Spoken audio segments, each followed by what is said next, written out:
Hey, now we're here with Andrew in the welding booth here at WDT for the welding program. It's your first semester here, so tell us why you decided to join the program. I decided to join the program because I drove by the school like every day so much, and during my last 2 years in high school, I took some welding classes and fell in love with it. Okay, so what has the experience been like so far?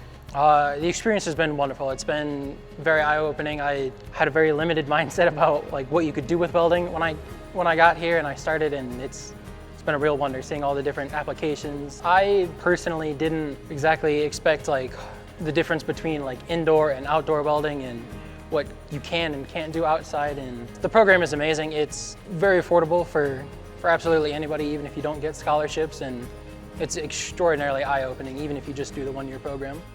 And just knowing that when you graduate, like boom, you have a job. You'll probably have a job before you graduate. Probably, yeah. No, that is one of the big things they talked about during the orientation, is that while you might not have a welding job when you start, there's businesses all the time that come and visit the school, and they hire students even before they graduate. And how about your instructors? Because we know they've all had field experience and have actually, been welders in the real world. So what does that mean for you that you have, instructors like that? The instructors that have experience it's good, and that's part of how it's been eye-opening, is each of them have had vastly different experiences in the welding field, and so hearing them talk about their personal experiences helped me see all that I can do as a welder if I don't like the one I pick. Awesome. Thank you, Andrew. Of course.